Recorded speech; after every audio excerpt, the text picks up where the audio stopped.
80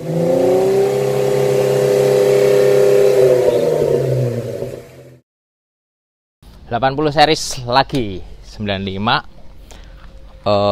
Lampunya yang kotak 2 ini paling klasik lah menurutku daripada yang satu. Ini punyanya Pak Eko dari Pati, cuman beliau punya usaha tambak gitu di Bengkulu Selatan. Jadi hampir tiap 2 bulan sekali beliau tuh ngelaju dari Bengkulu Selatan sampai ke Pati, kira-kira hampir 2000 kilo lah. Nah, pengen mobil yang heavy duty karena di sana benar-benar di pinggir laut tambaknya, tambak udang di laut gitu. Pakai mobil baru itu umurnya cuma 2 tahun rusak, 2 tahun rusak elektroniknya. Jadi pengen mobil yang bisa dipakai untuk off-road juga. Akhirnya beli 80 series.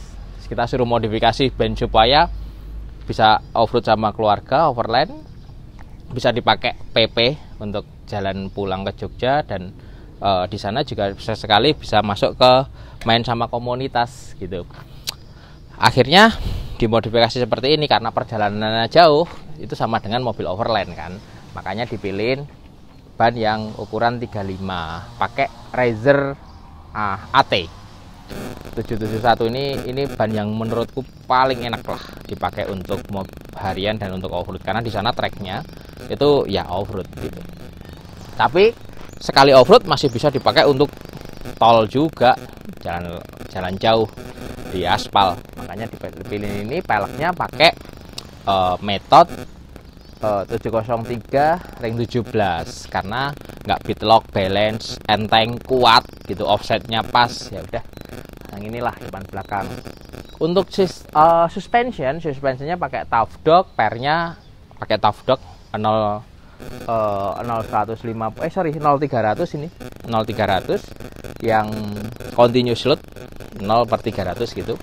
Sama shock breakernya Ome BB51 karena butuh nyaman, perjalanan jauh butuh nyaman, butuh shock yang bagus. Jadi gini, paradigmanya kadang-kadang berbeda ya. Jadi kalau kita setup mobil untuk mobil off-road ekstrim gitu atau expedition yang full off-road, itu kita nggak butuh shockbreaker yang mahal. Kalau pakai shockbreaker mahal itu ya lebih enak, tapi shockbreaker yang foam shell shock itu sudah cukup, yang murah pun cukup, yang penting kuat sesuai dengan bobot mobil yang kita bawa gitu, intinya gitu. Tapi kalau jalan raya kita butuh shockbreaker yang lebih canggih karena butuh nyaman, itu pasti nitrogen shock, misal BB51, Provider lah, King Shock lah, itu pasti butuh harga yang lebih mahal karena teknologi lebih tinggi untuk jalan off-road. Apalagi dipakai untuk off-roadnya, untuk on-road ya, on-roadnya jauh terus bawa beban lagi. Nah itu butuh nitrogen shock yang adjustable kalau bisa. Jadi waktu dipakai on-road jauh itu shockbreaker bisa kita kerasin, tinggal diklik gitu atau di setup keras gitu. Kalau dipakai bawa beban kita bisa setupin sesuai bebannya. Kalau dipakai off-road kita tinggal kempukin gitu. Jadi support teknologinya. Memang harganya agak mahal, mulai dari sekitar 19 jutaan ke atas. Cuma kalau fiturnya kita pakai jadinya ya nggak mahal juga kan gitu. Beda dengan saat off-road beneran, off-road ekstrim. Kalau off-road ekstrim ya treknya cuma off-road ekstrim, bawa bebannya juga terukur. Nah, akhirnya pernya yang kita pakai load seberapa, misal load 500 kilo atau load 350 kilo, ya udah sesuaiin aja, beli shockbreaker yang bisa meredam penambahan bobot itu. Udah selesai. Pakai foam shell sudah cukup, pakai pedals, pakai Tough Dog yang harga-harga di 13 juta ke bawah udah support, udah enak dipakai off-road. Tapi kalau dipakai jalan raya apalagi overland, nah kita butuh shockbreaker yang lebih bagus. Tapi tentunya dengan targetnya lebih nyaman dari mobil standar. Apalagi mobil udah lift kit 2 inch gitu, ada kebutuhan khusus supaya mobilnya tidak limbung.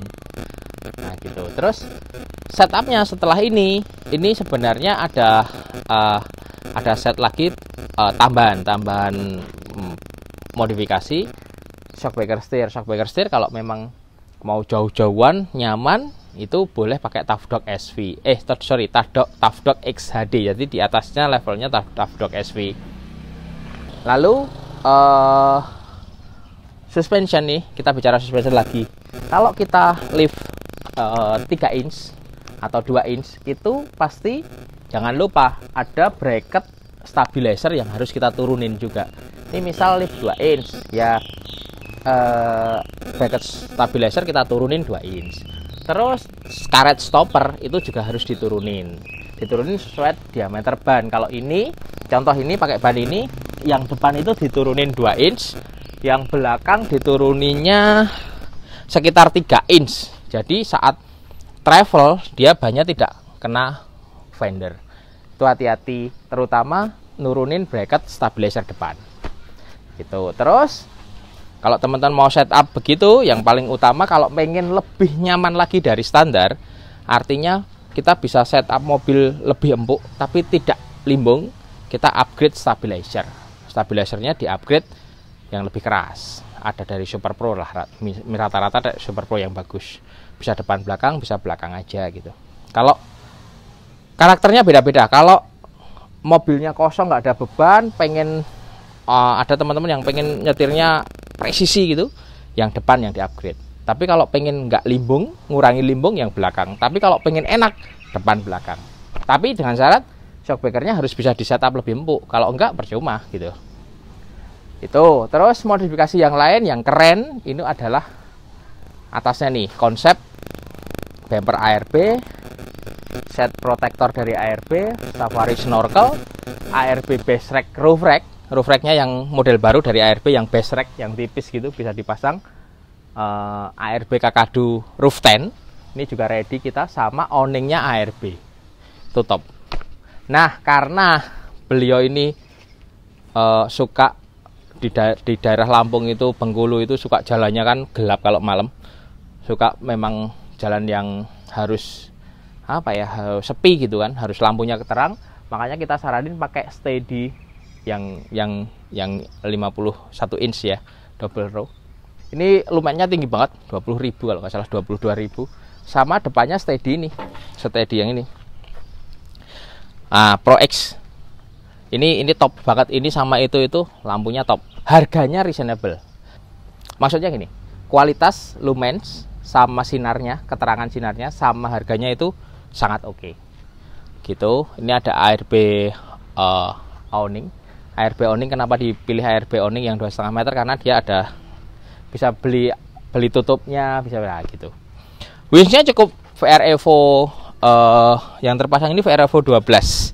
Sling, tak saranin sling, jangan plasma. Kenapa? Karena sling low maintenance. Karena mobil ini jarang banget dipakai untuk nge-winch. Hanya sesekali gitu kan. Terus lagi karena dia senang off-road tapi senang luar kota, kita setupkan banyak pakai MT yang ini, AT yang ini, tapi mobil ini punya install locker belakang ARB. Jadi suatu saat ketika masuk ke tanah atau lumpur gitu, tinggal pasang locker, nggak perlu nge-winch. Atau misal harus nge-winch pun, locker harus dipasang, ditarik winch, jadi kerja winchnya lebih ringan. Dual aki udah dipasang, bumper belakang juga support untuk kebutuhan jalan jauh, ada jerigen holder yang bisa bawa solar 20 liter kali 2, 40 liter kali 1 banding 7 katakanlah.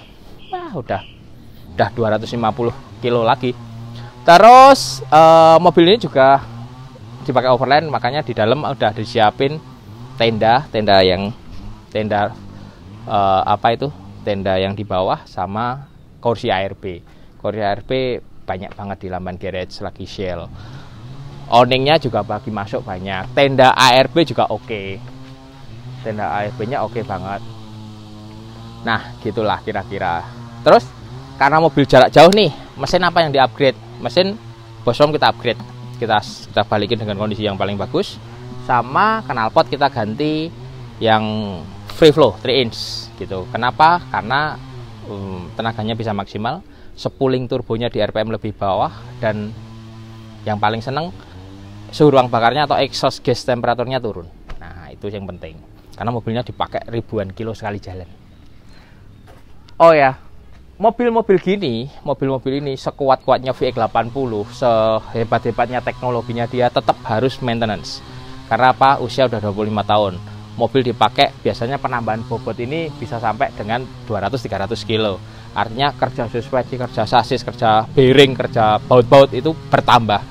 Makanya selalu saranin setiap mau berangkat overland atau trip jauh itu selalu dicek, terutama baut naproda depan atau freelock ini, terus sama baut balhub yang atas ini loh. Yang di dalam sini ada balhub atas, balhub bawah, itu selalu dicek, sama tirot itu harus dicek. Karena itu suspensi ini kan rigid axle. Kadang-kadang karena rigid ada lubang-lubang, sikat aja enak gitu kan. Tapi bautnya itu jangan sampai kendor. Kalau dia dipakai-pakai biasanya suka kendor. Nah, jangan sampai kendor. Kalau kendor bisa lepas gitu. Sama seperti treatmentnya kalau kita off-road adventure. Kalau off-road adventure tiap sore kita cekin. Nah, ini kalau mobil ini harusnya setiap trip jauh dicekin baru masuk garasi. Jadi besok tinggal pakai aja. Gitu. Sama tips lagi, banyak sekali kasus yang masuk ke Lamban Garage, tangki solarnya kotor banget, termasuk ini mobil ini juga kotor sekali, mungkin dari baru belum pernah dibongkar.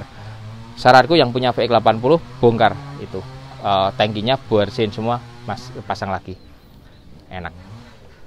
Biosolar masih oke, Dex lebih bagus.